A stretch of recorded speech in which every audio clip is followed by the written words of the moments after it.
कर्मण्डे वाधिकारस्ते माँ फलेषु कदाचना माँ कर्म फल हेतु भूर्माते संगोस्तक कर्मणि। नमस्कार, मैं अनिल अग्रवाल आपके सवाल कार्यक्रम से आपका स्वागत करता हूं। आज हमारे साथ है सदगुरु रितेश्वर महाराज जी। महाराज जी, आपका बहुत बहुत स्वागत है। आपका आशीर्वाद चाहेंगे सर्वप्रथम। भगवान का आशीर्वाद जी आपके साथ। महाराज जी, आपने पूरा जीवन अपना अध्यात्म में समर्पित कर दिया है, तो ये आपकी कोई व्यक्तिगत चेष्टा है या प्रारब्ध है? प्रारब्ध जीवन में महत्वपूर्ण होते हैं जी, पर प्रारब्ध को भी मिटाया जा सकता है अगर व्यक्ति पुरुषार्थी हो। जी, मेरे प्रारब्ध अगर कठिन भी रहे हो जी, तो मैंने अपने पुरुषार्थ से जी इस प्रारब्ध को भगवान की सेवा में लगाया है। जी, और मैं मानता हूँ कि प्रारब्ध और पुरुषार्थ दोनों ही व्यक्ति के जीवन में महत्वपूर्ण होते हैं। जी, मतलब दोनों का योगदान आप 50-50% मानते हैं? प्रतिशत तो मैं नहीं कह सकता, पर दोनों के योगदान है। जी जी। प्रारब्ध और पुरुषार्थ दोनों जब मिलते हैं जी तो जीवन सुंदर होता है। जी। आज जैसा देखते हैं महाराज जी के सब तरफ एक अलग तरह का माहौल है, व्याप्त है समाज में, जबकि लोग धार्मिक भी दिखाई ज़्यादा देते हैं, सत्संग में भी जाते हैं, पूजा पाठ भी करते हैं, मंदिर भी जाते हैं, उसके बाद भी कहीं ना संतुष्टि है ना आप लोग संतुष्ट होंगे। आज की जो समाज की दुर्दशा है उसके बारे में क्या कहना चाहेंगे? देखिए, ये बात इतनी छोटी है जी, बात बॉडी और सोल की है जी। तो जब पूरी दुनिया केवल मटेरियल लाइफ जी रहा हो जी, जहाँ सोल से उसका कोई वास्ता नहीं है, और मटेरियल लाइफ वेस्टर्न कंट्री जितने हैं वो अपने पीक पे जा चुके हैं। वहाँ जाने के बाद जितनी अशांति, तकलीफें, दुख, एंग्जाइटी, टेंशन, डिप्रेशन, आज के 50 साल पहले एक साधारण व्यक्ति को जिस मानसिक स्थिति में पागल समझा जाता था आज उतने को नॉर्मल समझा जाता है। तो पागलों की संख्या कितनी होगी आप समझ लो, डिप्रेशन में कितने लोग होंगे। इसका एक ही कारण है कि रेल की दो पटरियां थी, एक था स्पिरिचुअलिज्म का, एक था मटेरियलिज्म का। हमने सिर्फ मटेरियल के पटरी को पकड़ा। एक पटरी पे हमारी ट्रेन चल रही थी, अब एक्सीडेंट हुई है तो तकलीफें बढ़ी हैं समाज में। फिर से दोनों पटरियों पर ही ट्रेन को ले जाने की जरूरत है। स्पिरिचुअलिज्म लाइफ में बहुत महत्वपूर्ण है। स्पिरिचुअलिज्म स्पिरिट सबसे बना है, जहाँ उत्साह है, आनंद है, प्रेम है। तो हमने उत्साह को छोड़ा है, आनंद को छोड़ा है, उसका भुगतान हम भुगत रहे हैं। तो कहीं ना कहीं अगर पुनः हम आध्यात्म की ओर लौटे, वापस आए, आध्यात्म सब बड़ा प्यारा है। अध्ययन धन आत्मा, जब अपने आत्मा की सोल की स्टडी करते हैं तो उसे आध्यात्म कहते हैं। केवल पूजा पाठ और जिस प्रकार से हम केवल प्रतीक चीजें करते हैं उन्हें हम नहीं कहते आध्यात्म। कर्मकांड अलग है, आध्यात्म अलग है। बिल्कुल सही, ठीक है। The beginning of real spiritualism is who am I. सच्चे आध्यात्म की शुरुआत है मैं कौन। तो जब मैं ये समझ लूंगा कि मैं सिर्फ मन का पुतला नहीं हूँ बल्कि मन को चलाने वाला भी मैं ही हूँ, उस मैं से जितना ज्यादा परिचय होगा जीवन में उतना ब्लिस, पीस, लव, आनंद सब बढ़ेगा। जी महाराज जी, मतलब ज्ञान तो पहले की अपेक्षा काफ़ी बड़ा है आज, उसके बाद भी आदमी आध्यात्मिक नहीं हो पाया पूरी तरह से। ज्ञान नहीं बढ़ा है, अज्ञान बढ़ा है। अगर आप नॉलेज को, इंफॉर्मेशन को ज्ञान कहते हैं तो मैं उससे इत्तेफाक नहीं रखता। इंफॉर्मेशन और नॉलेज के बीच अंतर है। हम इंफॉर्मेटिव हो गए, गूगल के ऊपर डिपेंड है, सारी चीजें गूगल पे है, उसको ज्ञान नहीं कहते। ज्ञान तो सेल्फ रियलाइजेशन है कि आपने क्या सीखा। आपने किसी से धोखा खाया, उससे ब्रेकअप करके दूसरे से धोखा खाने चल दी, फिर उससे ब्रेकअप हुआ, तीसरे से धोखा खाने, आप सीखेगा। विश्वामित्र ने एक बार धोखा खाया मेनका से, मेनका ने आकर रिसा दिया उनको। और दूसरी बार जब रंभा आई तो विश्वामित्र ने श्राप देकर पत्थर का बना दिया। अच्छा, एक बार तो मेनका का रूप लेके मेरी तपस्या को खा गई थी और फिर आई नारी बन के छम छम पायल करती हुई।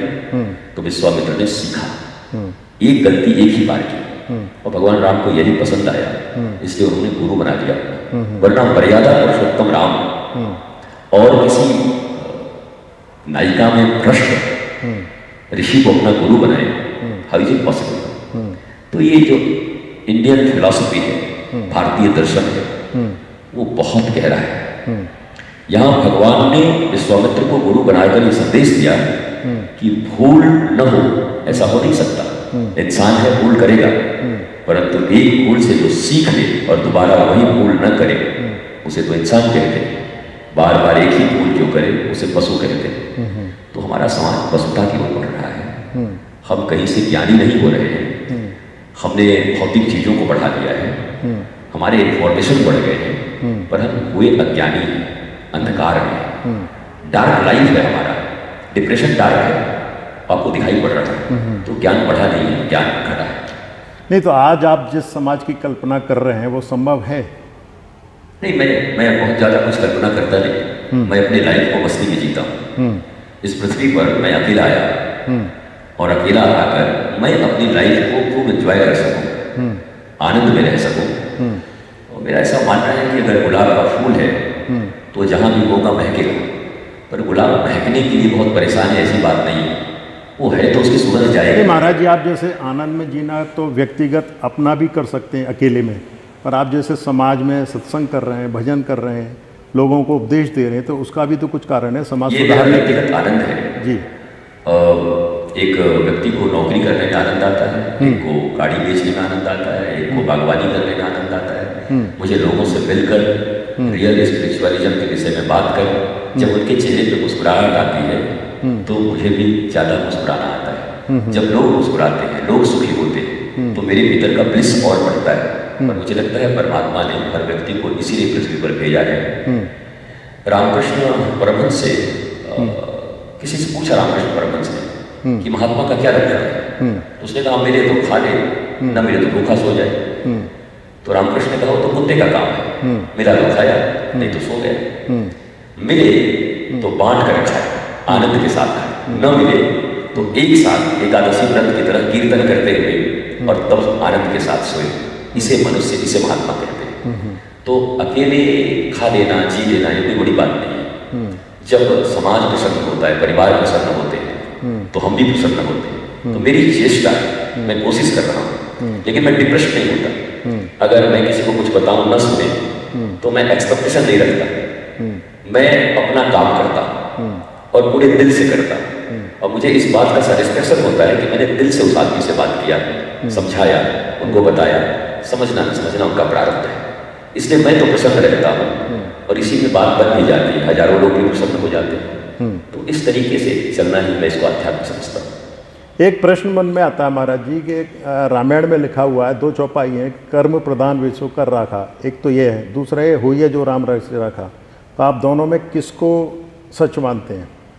देखिए, कर्म प्रधान विश्व करी राखा, जो जस करहि सो तस फल चाखा, ये सही है। और वही है वही जो राम रचि राखा। दोनों में विरोधाभास है ना कहीं ना को करे तर्क बढ़ावा ही साथ। और दवाई की दुकान में बहुत सारी दवाइयाँ होती हैं। आपको कोई बीमारी होती है तो आप सारी दवाई की दुकान में जाके उसी डिब्बे से कोई दवा निकाल के खा जाओगे तो बीमार और हो जाओगे, मर भी सकते हो। जब किसी कुशल डॉक्टर के पास जाते हो आप और वो प्रिस्क्राइब करते हैं कि उस बड़ी दुकान से ये 2 दवाइयाँ तुम लेना, तुम्हारे इस रोग के लिए ये दवाई अच्छी है। तो रामायण बहुत बड़ा है, भागवत बहुत बड़ा है, गीता बहुत बड़ी है। जो लिविंग आइडियल सदगुरु होते हैं, जब आपके जीवन में कोई परेशानी आती है तो आप उनके पास जाए और पूछे इस रामायण में मेरे लिए अभी वर्तमान में क्या है। पूरी रामायण तो आपको दिग्भ्रमित कर देगी, पूरा पुराण आपको दिग्भ्रमित कर देगा, वेद दिग्भ्रमित कर देगा। उस समय सदगुरु जो श्लोक, जो चौपाई आपके लिए प्रिस्क्राइब करें, देखो ये सही है, आप इस पर जियो, तो आपके लिए रामबाण होगा रामायण का और आपके जीवन में प्रसन्नता लौट आएगी। तो दोनों ही सही है, पर अब किसके लिए है वो सदगुरु डिसाइड करेगा, मास्टर डिसाइड करेगा। ठीक है। गीता में कहा है कि कर्म कर, फल की चिंता मत कर। तो अगर फल का टारगेट नहीं होगा तो वो कैसे, कर्म में कैसे होगा फिर उसकी? चिंता करने को मना किया है, टारगेट रखने को मना नहीं किया है। हम जब कर्म करते हैं तो लक्ष्य है कि किसी को प्रसन्न करना है और हम काम कर रहे हैं। लेकिन अगर वो प्रसन्न नहीं हुआ या प्रसन्न हुआ, इस बात की चिंता करना हमारा काम नहीं है। बहुत बढ़िया। हमने काम किया, प्रसन्न हो गए, दैट्स वेरी गुड। नहीं हुए, टारगेट रखना कोई बुरा नहीं, टारगेट रखना बुरा नहीं है, चिंता करना बुरा, चिंता करना बुरा, तो चिंता नहीं करना चाहिए। आप आगे मतलब समाज के व्यक्ति से कैसी कल्पना करते हैं, उसका जीवन किस तरह से निर्वाह हो सकता है आज की परिस्थिति में, जो परिस्थिति माहौल चल रहा है समाज का, तो वो सही जीवन जिया जा सकता है नहीं आपके हिसाब से? मुझे लगता है कि जैसे अभी केवल जीविका की विद्या दी जा रही है, हाउ टू अर्न मनी, केवल पैसा कमाओ। अगर जीवन की विद्या भी साथ साथ दी जाने लगी, आध्यात्मिक विद्या, तो मनुष्य तो वही है, मनुष्य बहुत अच्छा है, सदियों से अच्छा है। बस माइंड हमारा जो सॉफ्टवेयर है वो करप्ट हो चुका है। उस सॉफ्टवेयर को अगर चेंज कर दिया जाए कि मटेरियल लाइफ के साथ साथ स्पिरिचुअल लाइफ हमारी मटेरियल लाइफ को सुंदर बनाने में बहुत बड़ा योगदान देगा। आदमी पढ़ता है, दौड़ता है, उधार लेता है, मारता है किसी को, मरता है, सब इसलिए कि वो सुखी रह सके, आनंदित रह सके। जिस दिन इंसान को ये पता चलेगा कि स्पिरिचुअल लाइफ मेरे मटेरियल लाइफ को बहुत सुंदर बना सकती है, तो निश्चित तौर पर वो स्पिरिचुअल लाइफ को अपनाएगा। और धर्म गुरु का यही काम है कि जिस व्यक्ति को प्यास लगे ही नहीं, कई बार आपने देखा है कैसी बीमारी होती है, पानी की जरूरत है पर प्यास नहीं लगती, पानी नहीं पियोगे तो और बीमार हो जाओगे, तो फिर डॉक्टर वो दवा देता है कि आपको प्यास लगे। तो गुरु और संत का काम यही है कि आपको मटेरियल लाइफ में मस्त हो, क्या मुझे सब मिल गया और भी आगे और कमाना है, पर गुरु प्यास जगाते हैं, नहीं नहीं गोविंद की प्यास जरूरी है, आत्मा की प्यास जरूरी है। एक प्यास भी जागृत करते हैं और उस प्यास को बुझाने का भी काम करते हैं। तो बड़े दोहरे मानदंड। आपने भी एक बड़ी अच्छी बात कही कि पर्टिकुलर बीमारी का पर्टिकुलर डॉक्टर इलाज करेगा। एक सामूहिक सत्संग हम जो लोग सुनते हैं उससे ज्ञान या नॉलेज तो बढ़ जाती है, अपनी बीमारी का इलाज नहीं हो पाता। मुझे ऐसा लगता है कि मेरा अपना अनुभव है, जब मैं कभी भागवत करता हूँ, कभी रामायण कभी करता हूँ या ऐसे सत्संग करता हूँ, तो मैं पहले दिन कहता हूँ कि आप अपने जितने भी प्रश्न हैं उसको अपने जेब में लिख के रख लो और 7वें दिन तक अगर जवाब न मिले तो पूछ लेना। मेरे 20 साल के जीवन में अभी जब से मैं बोलता हूँ तो आज तक फिर दोबारा कोई प्रश्न करने नहीं आया 7वें दिन के बाद, क्योंकि उनके जीवन में जितने प्रश्न होते हैं। मतलब ये कोई ईश्वर की कृपा है या कोई साइंस है? मैं ईश्वरीय कृपा भी मानता हूँ और साइंस ये है कि कॉमन प्रॉब्लम है लाइफ, वो मैं जानता हूँ। तो जो भी बोला जाता है वो कहीं ना कहीं उनको टच करता है, उनको वही प्रॉब्लम्स है। और ईश्वरीय कृपा से मैं विलग नहीं हूँ, मुझे लगता है ये ईश्वरीय कृपा भी है, क्योंकि अभी तक कोई पूछने नहीं आया। तो मेरा विश्वास और बढ़ता है कि ठाकुर जी मेरी लाज रख लेते हैं, उसको उत्तर मिल जाता है उसी प्रश्न का। तो प्रॉब्लम कॉमन है और वही कहा ना, बस एक पटरी पे गाड़ी चल रही है, मैं दूसरी पटरी से परिचय करा देता हूँ और उनकी गाड़ी को सही ट्रैक पे ले आता हूँ, तो खुश हो जाते हैं, बोला बस यही तो चाहिए था। तो मुझे लगता है प्यास जागृत करना और प्यास बुझा देना यही गुरु का काम है, मास्टर का काम है। महाराज जी, आपका जीवन का आज सर्वोपरि उद्देश्य क्या है? मेरे जीवन का सर्वोपरि उद्देश्य है आनंदित रहना, आनंद बांटना, खुद बचे रहना, लोगों को बचाना, खुद भी आगे बढ़ते रहना, लोगों को बढ़ाना। किसी को छोटा करके किसी को बड़ा नहीं किया जा सकता, छोटे को बड़ा करना है और बड़े को और बड़ा करना है, यह है स्पिरिचुअलिज्म। नहीं तो इसका कोई सामूहिक अभियान आपको चलाने की सोच रहे हैं? मुझे लगता है कि कोई हार्डवेयर बदलने से कुछ काम अभी होगा नहीं। हार्डवेयर के लिए अमेरिका और जापान ये सब बने हुए हैं। और कोरोना से 10 महीने में जापान में जितने लोग मरे, केवल नवंबर महीने में उससे ज़्यादा लोग आत्महत्या करके डिप्रेशन में मर गए, कोरोना से ज़्यादा। जापान विकसित देश है, काफ़ी वस्तुओं की कोई कमी नहीं है। तो मुझे ऐसा लगता है कि अगर इस स्पिरिचुअलिज्म के पथ पे लोग आ गए तो विकास तो काफ़ी हो चुका है, कल पुर्जे काफ़ी बन गए, मशीन काफ़ी बन गया। आपको याद होगा जब मशीन का निर्माण हो रहा हो, मैंने एक नया दौर पिक्चर देखा था, उसमें दिलीप कुमार था। तो पिक्चर मैंने जब देखी थी तो अगर नई गाड़ी आ जाएगी तो लोगों के पास समय ज़्यादा होगा, जल्दी पहुंच जाएंगे अपने घर। मोटर कार आ रहा था, पहले तांगे चलते थे, पर बाद में मोटर कार आई तो पर समय और कम हो गया। जितना औद्योगिक विकास हुआ, जितने कल पुर्जे बढ़ते गए, इंसान ने इसलिए बढ़ाए थे कि टाइम काफ़ी होगा हमारे पास, हम सुकून से जी सकेंगे। पर आज के जैसा बिना टाइम का आदमी आपको कभी इस पृथ्वी पर नहीं मिला होगा। हर आदमी कहता है मरने को भी फुर्सत नहीं है, तो इतना विकास किस लिए? जी कृष्णमूर्ति ने कहा था किस बात का विकास? क्या भीतर कोई विकास हुआ है? क्या भीतर कोई आनंद बढ़ी है? बाहर वस्तुओं के ढेर को जमा कर लिया और कह रहे हो मैंने विकास कर लिया। तो मैं विश्व की इस विकास की अवधारणा से बिल्कुल सहमत नहीं हूँ। जो वस्तुओं को तो भर दे रहा है पर मन रिक्त रह रहा है, आदमी खाली है, परेशान है, मैं विश्वास इसमें रखता हूँ कि मन गोविंद से भरा हो, बाहर चाहे सुदामा की तरह जल के पात्र ही क्यों हो, वो आदमी आनंदित रह सकता है। बहुत बढ़िया। युवा पीढ़ी के लिए महाराज जी कुछ कहना चाहेंगे? मैं युवा के लिए बस यही कहूँगा कि आप अपने धर्म सनातन परंपरा पर विश्वास करिए, जानने का प्रयत्न कीजिए। लॉजिकल हो ना तो लॉजिक से बात करो। बस किसी ने आपको पढ़ा दिया, समझा दिया, 70 साल उनकी कोई गलती नहीं है। 70 सालों से हमको यही पढ़ाया गया। मैकाले की शिक्षा व्यवस्था है जहाँ पर केवल भौतिकता भौतिकता भौतिकता पढ़ाई गई है। सब चीज शिवाजी के बारे में कहीं कुछ लिखा नहीं जाता, रैदास जी के बारे में लिखा नहीं जाता, कबीर के बारे में बहुत कुछ लिखा नहीं जाता। अकबर बाबर हुमायूं, उसने उसको मारा, उसने उसको मारा, यही सब पढ़ाए जाते हैं। तो सॉफ्टवेयर जैसा बनाया गया है, युवा वैसे ही है। एक बार जब उनको पुनः बताया जाए कि ब्लिसफुल लाइफ कैसे जीना है, इसके लिए ये चीज नीड्स है, तो आज की सदी में युवा जितने परिश्रमी है कभी हिंदुस्तान में थे नहीं, दुनिया में थे नहीं। 18-18 घंटे 20-20 घंटे परिश्रम करते हैं, किस लिए? अपने हैप्पीनेस के लिए।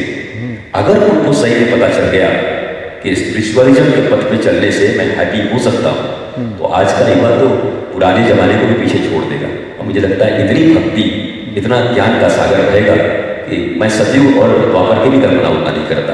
मेरा ऐसा परम विश्वास है और ये एक दिन आएगा, ऐसा होगा, मुझे लगता है। आप अपने विचारों को कहीं लेखनी में भी जाहिर करना चाहेंगे? मैं मेरे जो विचार हैं मैं बोलता हूँ, तो मेरे साथ जो टीम रहती है वो कुछ लिखते हैं। कुछ किताबें आई हैं जैसे सुंदरकांड के ऊपर, तो सुंदरकांड के ऊपर बहुत अच्छी किताब है और कुछ कुछ बोलते रहते हैं, लिखते रहते हैं। अभी भी लेखनी के काम चल रहे हैं। अभी आज भी 2 पुस्तकों का विमोचन है, शायद नई पुस्तकें लिखी हैं मीरा और कृष्ण के ऊपर। तो ये लिखते हैं, मैं लिखता नहीं, मैं बोल लेता हूँ। लिखना इनका काम है और पुस्तकें आती हैं, तो जितनी पुस्तकें आती रहेंगी लोग पढ़ते रहेंगे। और पुस्तकों का जोर तो आज भी कोई दूसरा नहीं है। आप कितना भी सुन लो, कुछ कर लो, पर पढ़ना है, उसका आनंद अलग है। तो लेखनी आ रही है पर काफ़ी कम लिटरेचर है मुझे लगता है, मेरे हिसाब से। मैंने अपने 15 साल के 20 साल के जीवन में जितना कहा है उसका 5% भी नहीं लिखा गया है। तो देखते हैं, कोशिश कर रहे हैं सब टीम मिलकर। हमारे दर्शकों के लिए कोई आसान तरीका जीवन जीने का मैं बस इतना ही कहूँगा कि सब कुछ एक्सेप्ट करना सीख लीजिए। सब कुछ एक्सेप्ट कर लीजिए जीवन में। कॉम्प्रोमाइज जिसको कहते हैं ना, ये हमारे अनुसार ये दुनिया नहीं चलने वाली। तो आप अगर सुखी होना चाहते हैं, कोई बहुत ज्यादा जरूरी है आपके लिए जीवन में, तो उसके अकॉर्डिंग आप हो जाइए। जरूरी नहीं है तो लीव इट, छोड़िए। डिप्रेशन में क्यों पड़ते हैं? अगर बहुत जरूरी है तो उसके अनुसार हो जाइए, नहीं है तो अपने रास्ते चल पड़िए, टेंशन लेने की जरूरत नहीं। तो यही बात अगर युवा सीख लें सिर्फ कि जहाँ आपको ब्लिस मिलना है तो उनके अकॉर्डिंग हो जाएंगे। कोई मतलब नहीं है बिना मतलब का टेंशन लेने से, अपने रास्ते चलिए। आप जीवन में वो सब कुछ प्राप्त कर चुके हैं जो चाहते हैं या कुछ बाकी है? देखिए, मनुष्य जीवन भर छात्र रहता है, अंतिम सांस तक। नहीं, संतुष्टि तो कहीं होगी ना। आध्यात्म में, भक्ति में संतोष नहीं रखना चाहिए और मटेरियल लाइफ में कभी असंतोष नहीं रखना चाहिए। तो मटेरियली मेरे लिए कुछ प्राप्त करना बाकी नहीं है, उसमें संतुष्ट मैं पूर्ण संतुष्ट हूँ। ज्यादा समझता हूँ, काफी ज्यादा है। मैं डिजर्व नहीं करता इन सब चीजों को, वो काफी है। और स्पिरिचुअली अभी बहुत खाली हूँ, अभी बहुत कुछ पाना है और बहुत कुछ बांटना है, ऐसा सोचता हूँ। बहुत बढ़िया। हमारे चैनल के लिए 2 शब्द महाराज जी। मैं आपसे मिला हूँ और आपके चैनल के लिए मैं इतनी शुभकामना व्यक्त करता हूँ। मैंने सुना है कि एक चावल देखने से पता चलता है कि भात पक गई कि नहीं, and face is the index of mind.